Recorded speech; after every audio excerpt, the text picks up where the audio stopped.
গোসল করেছেন, গোসল করার পরে ড্রেস পোশাক বদলি বলেছেন মা বাচ্চাই, বিবিকে বলেছেন বাদ দেওয়ার জন্য, কিন্তু আজকে আপনার গোসল হয়েছে, 3টি কাপড় আপনাকে পরিধান করে দেওয়া হয়েছে, কিন্তু ঘরে ঢোকার কোনো সুযোগ নয়। সন্তান যখন, বাবা যখন মারা যায়, ছেলেরা তখন এক টেবিলে বসে ফয়সালা করেন জানাজার টাইম কখন দেওয়া হবে, গোসল কে করাবে, কখন করাবে, সিদ্ধান্ত নেই। বাবা চিৎকার দিয়ে কাঁদছে, হে আমার ছেলেরা, আমি এতক্ষণ তোর পিতা ছিলাম, বিল্ডিং আমার, বাড়ি আমার, ঘর আমার, সম্পদ আমার, হতিয়ান আমার, ক্যাশ আমার, সব আমার, আমার নিঃশ্বাস চলে যাওয়ার পরে তোরা কি আমার পর হয়ে গেলি? আমাকে আমার বিল্ডিং থেকে বাহির করার জন্য তোমরা ফয়সালার মধ্যে বসে গিয়েছ। যখন লাশ ঘরের দরজা দিয়ে বাহির করে কিতাবে আসে, বাহিরে শরীয়তের মধ্যে দেখি লাশ তখন একটা চিৎকার দেয়, এ আমার ছেলে, আমাকে আস্তে আস্তে বাহির কর, আমি জনমের মতো বাহির হয়ে যাচ্ছি, আর এই ঘরে আমার ঢুকার কোনো সুযোগ নাই। বাবা কাঁদবে, ছেলে শুনবে না। মদিনার নবী মদিনার থেকে ডাক দিয়ে বলবে, উম্মত, জুরাইনের বাসার থেকে তোমার লাশটা বাহির করে যখন ছেলেরা গোসল দেওয়ার জন্য নিয়ে যাচ্ছে, তুমি কাঁদছো, কিভাবে তুমি কবরে থাকবে, কিভাবে তুমি অন্ধকার কবরের মধ্যে তোমার দিনটা কাটাবে? উম্মত, তুমি কেন কাঁদো? এটা তোমার বোকামি। তুমি যখন মরতেছিলে, আজরাইল যখন তোমার সামনে এসেছিল, শয়তান যখন তোমার ঈমানটা নেওয়ার জন্য এসেছে, উম্মত রে, তুমি কি দেখোনি তোমার ডান পাশে আমি দাঁড়িয়েছিলাম? কাঁদিস না, কাঁদিস না, ঘর তোর পর হবে, সমাজ তোর পর হবে, পৃথিবী তোর পর হয়ে যাবে। তোমার মধ্যে আমার প্রেম নিয়ে যদি কবরে আসো, তোমার লাশটা কবরের মাটিতে লাগার আগে আমি মদিনার থেকে যাইয়া আমার গোলাম বলি আমি তোমাকে কোলে স্থান দেব। আরো জোরে বলেন সুবহানাল্লাহ। সুন্নি মুসলমান ভাইরা, জুরাইনের মুসলমান ভাইরা, বিভিন্ন জেলার ভাইরা আওয়াজ দিয়ে বলেন, সে অন্ধকার কবরে আমরা রাসূলের কোল মুবারকে যাইতে চাই কি চাই না? সবাই একটু জোরে জোরে বলুন, গোসল করাইয়া কাপন পরাইয়া, জোরে, গোসল করাইয়া রাখিবে যখন কবর শুয়াইয়া, লয় গো কোলে গোলাম বলিয়া, ইয়া রাসূলুল্লাহ, ইয়া রাসূলুল্লাহ। অন্ধকার কবরে যখন দিবে আমাকে, এই রাস্তার নাম কি? হাজী খুরশেদ আলী সর্দার রোড। রোড ঠিক আছে, কিন্তু সর্দার সাহেব এখন দুনিয়াতে। কিন্তু এই রোডের কারণে, এই রোড এখন রোড নয়, এটা বেহেশতের বাগান। এই বাগানের কারণে সর্দার সাহেবের কবরকে আল্লাহ পাক জান্নাত বানিয়ে দিয়েছেন। আরো জোরে বলুন না সুবহানাল্লাহ। এই জন্য ভালো কাজ করে পৃথিবীর থেকে ভালো কিছু স্মৃতি রেখে পৃথিবীর থেকে বিদায় হওয়ার প্রয়োজন আছে কিনা? এই রোড আজকে জান্নাতের বাগান হয়েছে। আপনারই নূরের ঝলক লাগিয়া, বলেন, আপনারই নূরের ঝলক লাগিয়া কবরের আধার যাবে চলিয়া। সুবহানাল্লাহ। আর একটু চিল্লে যুবক ভাইরা বলো সুবহানাল্লাহ। নবীর নূরের ঝিলিক আমরা কবরে দেখতে চাই কি চাই না? আপনারই নূরের ঝলক লাগিয়া কবরের আধার যাবে চলিয়া, দয়া করিয়া দিও গো দেখা, বলেন, দয়া করিয়া দিও গো দেখা, ইয়া রাসূলুল্লাহ, ইয়া রাসূলুল্লাহ। গভীর মনোযোগ। মা আমেনা বলেন, আমার পেটের ভিতরে আখির জামানার নবীর নূর মুবারক প্রবেশ করার পরে আমি ওযু করতে গেলাম, পানির কূপের সামনে গেলাম। পানির কূপের সামনে যাওয়ার পরে জমজমের পাশে একটা কূপের কাছে আমি গেলাম। প্রতিদিন সেখানে বালতি দিয়ে আমি পানি তুলি।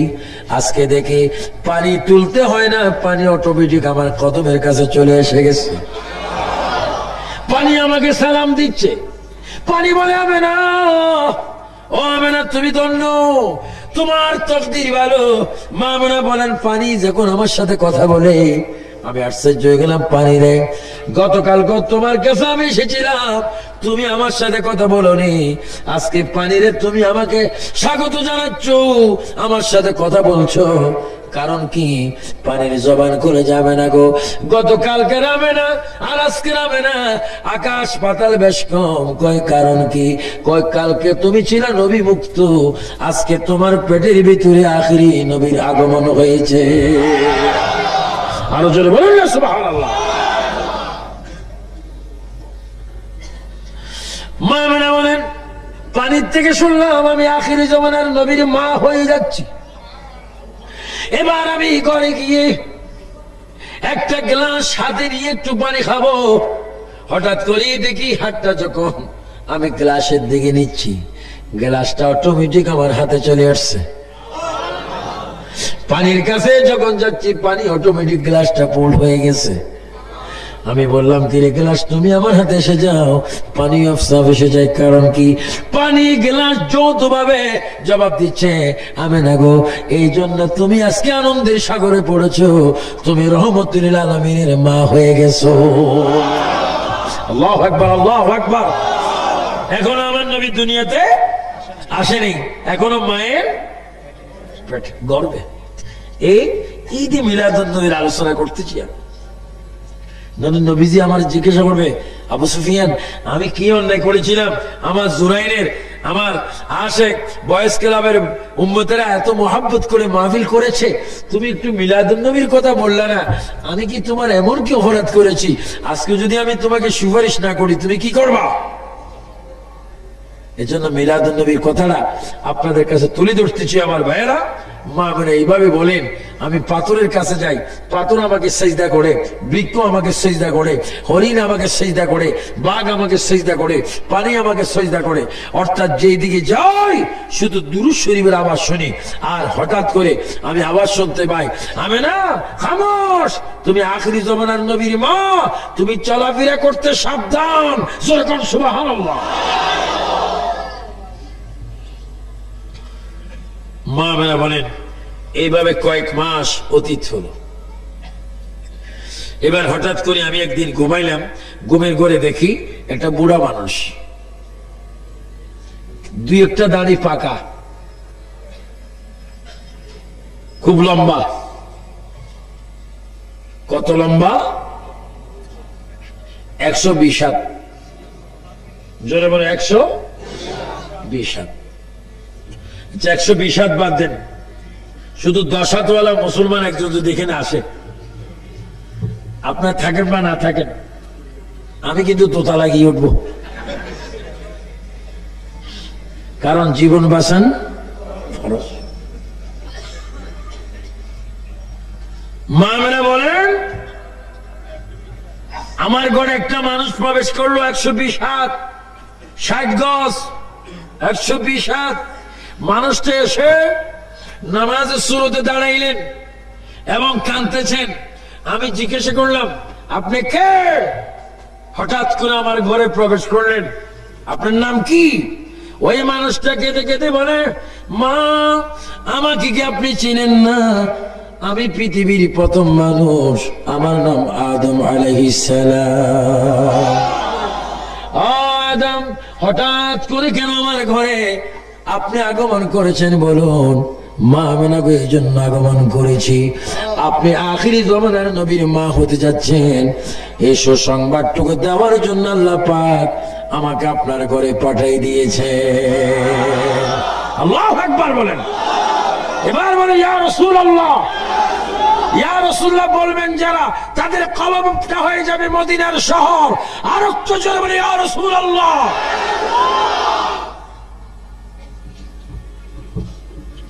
মা আমেনা বলেন, আদম আলাইহিস সালাম চলে গেলেন। আবার কয়েক সপ্তাহ পরে একজন মানুষ আমার কাছে আসলো। ওই মানুষটার চুল একটু লম্বা লম্বা, সুন্নতি চুল, বাবলি চুল, চেহারাটা পূর্ণিমা চাঁদের মতো। আমি জিজ্ঞাসা করলাম, আপনি কে, আপনার নাম কি? মা, আমাকে কি আপনি চেনেন না? আমি মুসলমান জাতির পিতা, আমার নাম ইব্রাহিম খলিলুল্লাহ। মাগো, আপনার পেটের মধ্যে আখিরি জামানার নবী, এই সুসংবাদটুকু দেওয়ার জন্য আল্লাহ পাক আমি ইব্রাহিম খলিলুল্লাহকে আপনার ঘরে পাঠাই দিয়েছে। মিলাদুন নবী, মিলাদুন নবী বুঝলে নিয়ামত, না বুঝলে কিয়ামত। আপনার কি নিয়ামত চান না কিয়ামত চান? আওয়াজ বুঝে যায় কিয়ামতও কিছু কিছু চান। আপনার জন্য বলে নিয়ামত চান না কিয়ামত চান? নবীর মিলাদুন নবী আমাদের জন্য কি নিয়ামত। আহা, নবীর আগমন। মা মেনা বলেন, এবার 1.5 মাস মাঝখানে ফাঁক হলো। এবার একটা মানুষ আসলো, প্রায় 23 হাত লম্বা। ওই মানুষটি আমার সামনে এসে চোখের পানি ফেলে ফেলে যখন কাঁদতে লাগলেন, আমি জিজ্ঞাসা করলাম, আপনি কে? তিনি বলে, মা, ও মা, আমাকে কি আপনি চেনেন না? আমি মুসা কালিমুল্লাহ। সুবহানাল্লাহ, আমি মুসা কালিমুল্লাহ। মা, আমি এই হাতে থাপ্পড় দিয়ে আজরাইল ইসলামের চোখ বাহির করে ফেলেছিলাম। ও মা, আজকে শুধু আপনার কদমে এসেছি একটা সুসংবাদ দিতে। আপনার পেটে এমন একজন রাসূল আগমন করেছেন, উনি না হলে আমিও জন্ম হতাম না। ও সুসংবাদ দেওয়ার জন্য আল্লাহ পাক আমাকে আপনার ঘরে পাঠিয়েছেন। জোরে বলুন সুবহানাল্লাহ, আল্লাহু আকবার, তাকবীর, আল্লাহু আকবার, আল্লাহু আকবার। মুসা নবী বলেন, আমি হতাম না যদি আপনার গর্ভজাত সন্তান সৃষ্টি না হতো। এভাবে অনেক অনেক নবীদের আগমন। ইদ্রিস পয়গম্বর এসেছেন, হারুন আলাইহিস ইসলাম এসেছেন, দাউদ আলাইহিস ইসলাম এসেছেন, সুলাইমান আলাইহিস ইসলাম এসেছেন। সর্বশেষ একজন ব্যক্তি এসেছেন, উনি এসে আমার নবীজির মায়ের কদমের কাছে দাঁড়িয়ে আছেন। মা মেনা প্রশ্ন করেন, আপনি কে? মা, আমাকে কি আপনি চেনেন না? আমি ৪র্থ আসমান থেকে এসেছি। আমার মার নাম বিবি মরিয়ম। মাগো, আমার মা এমন একজন মা, যেই বিবি মরিয়মকে আপনার গর্ভজাত সন্তান আখিরি নবী আমার মা বিবি মরিয়মকে জান্নাতের ভিতরে শাদী করবে। জোরে বলুন সুবহানাল্লাহ, আল্লাহু আকবার, আরো জোরে আল্লাহু আকবার। আপনার পেটের ভিতরে আখিরি জামানার নবী, আমি যার উম্মত হওয়ার জন্য প্রার্থনা করে আল্লাহর দরবারে আগো কাঁদতেছি, এখনো কাঁদতেছি। ওই নবী আপনার পেটের ভিতরে মিলাদ হবে, আগমন করবে। ও সুসংবাদটুকু দেওয়ার জন্য আমি ঈসা রূহুল্লাহ আপনার ঘরে আগমন করেছি। আল্লাহ পাক এই খবরটুকু দেওয়ার জন্য আমাকে পাঠাই দিয়েছে। নবী যেমন, নবীর মিলাদুন নবীও তেমন। আর আজকে অনেকে মিলাদুন নবী করে না। মিলাদুন নবী করা বেদাত। মিলাদুন নবী করে বেদাত না, মিলাদুন নবী করে ইবাদত। যদি বলেন মিলাদুন নবী করা কি? আপনি কি বেদাত চান না ইবাদত চান? যিকরুল আম্বিয়ায়ে, হাদিস শুনুন, যিকরুল আম্বিয়ায়ে মিনাল ইবাদাতি ওয়া যিকরুস সালিহিন কাফারা। নবীদের জিকির করলে ইবাদত হয়। মা মানা বলেন, এত খবর শোনার পরও আমার পুত্রদা আমার পেটে আছে, আমি মা খোদার কসম আমি নিজে বলতে পারি না। আপনারা বলুন তো দেখি, কসম দিয়ে বলেন, জুরাইনের এই 3 দিন ব্যাপী ঈদ মিলাদ নবী সাল্লাল্লাহু আলাইহি ওয়াসাল্লাম উপলক্ষে 3 দিন ব্যাপী 13তম এই ইসলামী মহাসম্মেলনে বসে বলেন, আপনাদের কাঁধে 2 জন ফেরেশতা আছে কিনা? আছে। জোরে বলেন, কয়জন? 2 জন। সকলের কাঁধে কয়জন করে? 2 জন। কয় কেজি? 9 কেজি। কয় মন? কয় টন? ওজন নাই। এবার সবাই বলেন আছে কিনা? বিশ্বাস হয় কিন্তু মালুম হয় না। মা বেলা বলেন মুসলমান তোমাদের কাঁধে দুইজন করে ফেরেশতা আল্লাহ পাক দিয়েছেন। কোরআনে বলেন কিরামান কাতিবিনা ইয়ালামুনা মা তাফআলুন। আল্লাহ পাক দুইজন করে লেখনেওয়ালা ফেরেশতা আমার আপনার কাঁধে দিয়েছেন, কিন্তু আমরা অনুভব করতে পারি না। নূরের কোনো ওজন নাই। আল্লাহর নবীর মা আমেনা বলেন আমার পুত্র নূরের নবী, নূরের কোন ওজন নাই, এই জন্য আমি বলতে পারি না।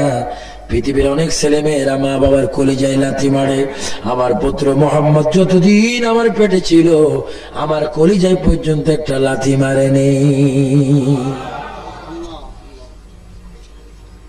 মা আমেনা বলেন রবিউল আউয়ালের চাঁদ আকাশে আসলো, আমার পুত্র পৃথিবীতে আসবেন, সময় হলো। এবার জিবরাইল ইসলাম প্রস্তাব দিলেন, আল্লাহর কাছে প্রস্তাব রাখলেন। কে? আল্লাহ।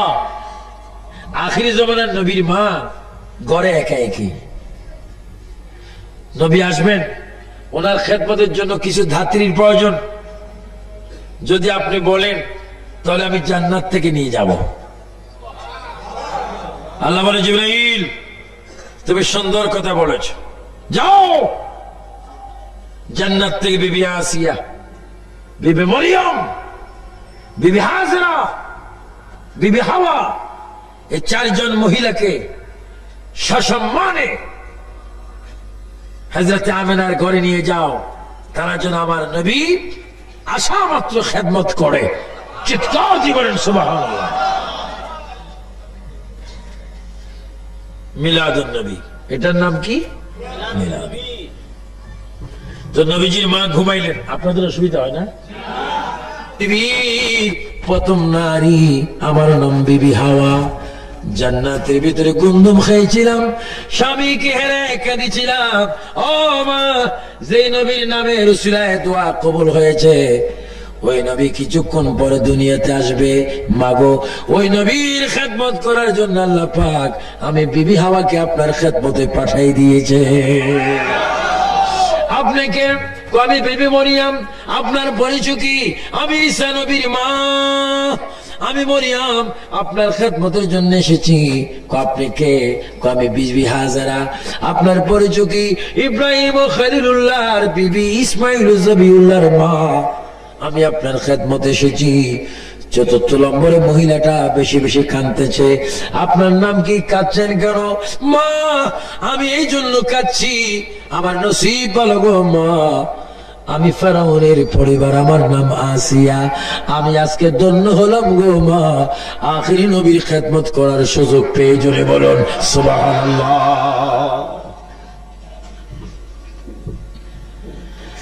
আমার ভাইয়েরা, শুধু একটি মহিলার কথা আমি আপনাদের সামনে তুলে ধরবো, যারা নাকি মিলাদুন নবী মানে না। আমার নবী আগের যুগে ছিল, সেটাও যারা মানে না তাদের জন্য দাঁত ভাঙ্গা জবাব। হযরতে বিবি আসিয়া ছিল ফেরাউনের স্ত্রী। আমি ফেরাউনকে মিশরে দেখে এসেছি, তাকে মোমের মধ্যে রেখেছি, দেখতে কত বিশ্রী। অনেক দূর থেকে আমি তাকে থুতু মেরেছি, কারণ তার মতো বেয়াদব অসভ্য বড় নাফরমান বান্দার কেউ নেই। সে নিজে নিজে খোদা দাবি করেছেন। আমার ভাইয়েরা, ফেরাউন ছিল মূসা নবীর যুগে, আর মূসা নবীর প্রায় 2300 বছর পরে, মূসা নবীর 2300 বছর পরে আমার আপনার নবী দুনিয়ার মধ্যে আগমন করেছেন। তাহলে বুঝে গেল মূসা আলাইহিস সালামের সাথে সেই আসিয়ার সম্পর্ক সেই যুগে ছিলেন। আসিয়া কেন আমার নবীর ঘরের মধ্যে আসলেন? কিতাবের মধ্যে আসে ফেরাউন নিজকে নিজে খোদা দাবি করেছেন, সবাই তাকে খোদা বলে স্বীকার করতেন। একদিন সে ডিক্লেয়ার দিলেন, আমার প্রজারা, আমি চাই তোমরা আমাকে শুনাই শুনাই খোদা বলবে, আমি তোমাদের উপর খুশি হয়ে যাব। হুজুরি বললেন, জানাব ফেরাউন, আপনাকে আমরা খোদা ততক্ষণ পর্যন্ত বলবো না যতক্ষণ আপনার বিবি আসিয়া আপনাকে খোদা স্বীকার না করবে। কি আমার বিবি কি আমাকে খোদা বলেন না কেন? যদি আমাদের কথা আপনার সন্দেহ হয় গিয়ে দেখেন, ফেরাউন কথাটুকু যাচাই করার জন্য পাক ঘরের মধ্যে চলে গেলেন, যেখানে মা বোনেরা পাক করেন, রান্না বাড়া করেন। সেখানে ফেরাউন গিয়ে বিবি আসিয়ার কাঁধের উপর হাত দিয়ে ফেরাউন বলে, বিবি গো, আমি তোমাকে কত ভালোবাসি, তুমি আমাকে খোদা মানো আমি নিশ্চয়ই জানি, কিন্তু তুমি আজকে এমন ভাবে খোদা বলবে, আমি তোমার জবানের কথা যেন আমার নিজ কানে শুনি। আসিয়া চিৎকার দিয়ে আকাশের দিকে নজর করে একবার বললেন, আল্লাহ। সবাই জোরে বলে আল্লাহ, আরো জোরে বলে আল্লাহ। ইমান হেফাজত করার মালিক কে? আসিয়া ডাক দিয়ে বলে আল্লাহ। ফেরাউন আসিয়াকে আবার বলেন, তুমি কোন আল্লাহকে ডাক দিচ্ছ? আমি না তোমার প্রভু, আমি তোমার একদিকে স্বামী, একদিকে তোমার জন্য প্রভু, আমি তোমার গড, তোমার ইলা, তোমার স্রষ্টা। আসিয়া ফেরাউনের পায়ে ধরে বলে, স্বামী, এই কথা তুমি আমাকে বলবে আমি কোনদিন ভাবতে পারিনি। তুমি আমার খোদা হতে পারো না, তুমি আমার স্বামী। তোমার পায়ে যদি পচে যায়, রক্ত যদি পচে যায়, আমার জিহ্বা দিয়ে তোমার রক্তগুলা চষে চষে আমি খাবো, আমার চুল দিয়ে তোমার খেদমত করে দিব। তবে তোমার হাতে ধরি, পায়ে ধরি, মহান আল্লাহর সামনে একটা সেকেন্ডের জন্য আমি তোমাকে প্রভু স্বীকার করতে পারি না। সুবহানাল্লাহ, সুবহানাল্লাহ। ঈমান দেওয়ার মালিক কে? আল্লাহ। ফেরাউন গোসা হয়ে গেলেন, সিংহাসনে গিয়ে বসলেন। উজির, তোমার কথা সত্য, আমার স্ত্রী আমাকে প্রভু বলে না, এটা তুমি আর আমি জানি, কিন্তু এমন একটা বুদ্ধি তুমি আমাকে দাও যে বুদ্ধির কারণে আমার স্ত্রী আমাকে প্রভু বলতে বাধ্য হবে। তাই যদি বুদ্ধি নেন, আমি আপনাকে বুদ্ধি দিচ্ছি, আপনার স্ত্রী আসিয়া কোনদিন চন্দ্র সূর্য দেখেনি, বেগানা পুরুষ তার চেহারা দেখেনি, তাকে যদি হাজারো মানুষের সামনে উলঙ্গ করতে পারেন, তার লজ্জার স্থান সে রক্ষা করার জন্য আপনাকে খোদা বলে দেবে। জোরে বলুন না নাউজুবিল্লাহ। যত বড় অসিব্য বুদ্ধি, তোর অসিব্য মার্কা শয়তান। কথাই হোক, ফেরাউন কয়েকজন মানুষ পাঠাই দিলেন আসিয়ার কাছে, যাও নিয়ে আসো। মার জন্য বোধ কিতাবে দেখ, ফেরাউন কয়েকজনকে পাঠাই দিলেন। এই বেগানা পুরুষগুলি আসিয়ার হাতে ধরলেন, পায়ে ধরলেন, চুলে ধরলেন, মাথার উপর করে সিংহাসনে নিয়ে আসলেন। নিয়ে আসার পরে ফেরাউন ডাক দিয়ে বলে, আসিয়া এখনো সময় আছে, তুমি আমাকে প্রভু বলে স্বীকার করো, আল্লাহ বলে স্বীকার করো। আসিয়া ডাক দিয়ে বলে, স্বামী গো, তুমি আমার মনের দুঃখ বুঝলা না, তুমি এই সিংহাসনের মালিক নয়, আল্লাহ পাক এই সিংহাসনের মালিক। এই কথা বলার পরে দুষ্ট ফেরাউন ইশারা দিলেন ওই ফেরাউনের দরবারে, ফেরাউনের সেই সিংহাসনের সামনে ওই বেদিনরা শয়তান আসিয়ার শরীর থেকে কাপড় গোলা খুলে নিলেন। কাপড় গোলা খুলে যখন নিচ্ছেন, আসিয়া একটা চিৎকার দিয়ে বলে, আল্লাহ, তুমি আমার ইজ্জত রক্ষা করো। আল্লাহ পাক বলে, জিবরাইল, ও জিবরাইল, আর দেরি করিস না, জান্নাত থেকে একটা শাড়ি নিয়ে যা, আসিয়ার গায়ের মধ্যে শাড়িটা পরিধান করে দে। যারা ইমানদার তারা দেখবে আসিয়ার গায়ে পোশাক, আর যারা বেঈমান তারা দেখবে আসিয়া উলঙ্গ অবস্থা। তারপর আসিয়া প্রভু স্বীকার করে না। এবার চুলের মধ্যে ধরে মাটির মধ্যে টেনে টেনে সিংহাসনের পিছনে নিয়ে গেলেন। সিংহাসনের পিছনে নিয়ে আবার প্রস্তাব দেওয়া হলো, আসিয়া গো, জীবন যদি তুমি ভিক্ষা চাও, ফেরাউনকে তুমি খোদা এখনো সমাজে স্বীকার করো। আসিয়া বলে, আমার জীবন যাবে, আমি আল্লাহর সামনে আমার স্বামীকে আমি কখনো প্রভু বলতে পারি না। এবার দুষ্টরা আসিয়াকে উলঙ্গ করে দুই হাত দুই দিকে টান দিয়ে বড় একটি গাছের সাথে দুই হাতের তালুর মধ্যে দুইটা বড় বড় জলি যখন ফেরাক মারিয়া দিলেন, দুই পায়ের তালুর মধ্যে যখন দুইটা ফেরাক মেরে দিলেন, এবার হাত পাও টানা দিয়ে গাছের মধ্যে লটকি যখন রেখেছেন, কলিজা বরাবর একটা তীর যখন মারার জন্য এসেছে, আসিয়া আকাশের দিকে চিৎকার দিয়ে বলে, আল্লাহ, আখিরি জামানার নবীর উসিলা আমার ইজ্জত রক্ষা করো। এই কথা যখন আসিয়া ডাক দিয়ে যখন বললেন, আসিয়া বলে, আমি দেখতে পেলাম, হঠাৎ করে দেখি নূরের একজন মানুষ আমার শরীরের মধ্যে হাত বুলাই দিচ্ছে, আর আমি দেখতেছি ওই মানুষটা আমাকে বলে, আসিয়া, এখন আমি দুনিয়ার মধ্যে আসি নেই, আমি আখিরি পয়গম্বর মুহাম্মদুর রাসূলুল্লাহ সাল্লাল্লাহু আলাইহি ওয়াসাল্লাম, তোমার যন্ত্রণা সহ্য করতে পারি না, এই জন্য তোমাকে আমি মুছে দিয়ে গেলাম। আমার মা আমার পেট থেকে যেই দিন আমি দুনিয়াতে যাব, ওই মায়ের ঘরে তোমার আমার সাক্ষাৎ হবে। জোরে বলুন সুবহানাল্লাহ, আল্লাহু আকবার। আমার ভাইরা, তাহলে বুঝা গেল সর্বযুগে, সর্বকালে, সর্বসময়ে, সৃষ্টির প্রথম থেকে আজকের দিন পর্যন্ত, আজকের দিন থেকে কিয়ামত পর্যন্ত অল সময় আল্লাহর নবী উম্মতের খবর রাখেন। যেরকম সুবহানাল্লাহ, এটা আমাদের বিশ্বাস হয় কি হয় না? আরো যেন হয় কি হয় না? যেহেতু নবী রাহমাতাল লিল আলামিন। এই জন্য মা আমেনার গড়ে আসিয়া আসলেন। আসিয়া এসে, মরিয়ম এসে, হাজরা এসে, মা হাওয়া এসে খেদমত শুরু করলেন। কি? কেউ পা মালিশ করেন, কেউ মাথার তালু মালিশ করেন, কেউ পাখা করেন, কেউ পেটে মালিশ করেন। চার মহিলা মা আমেনার খেদমতে লেগে গেলেন। মা আমেনা বলেন, আমার পেটে কোনো ব্যথা নেই, নাপাক কোনো পানি নেই, হঠাৎ করে দেখি কুদরতি একটা অপারেশন হয়ে গেল। আমার দেশে সিজার হয়, বিকল্প ভাবে সন্তানদেরকে আনা হয়। আল্লাহর কুদরতি ভাবে নবীজি মা আমেনার সিজার হয়ে গেল। কুদরতি অপারেশন যখন হয়ে গেল, মা আমেনা বলেন, আমি দেখতে পেলাম জান্নাতের পোশাক পরিধান অবস্থায় আমার পেট থেকে উম্মতি বলে বলে সজদা অবস্থায় আমার পেট থেকে আখির জামানার নবীর মিলাদুন নবী হয়ে গেল। আল্লাহু আকবার, আল্লাহু আকবার।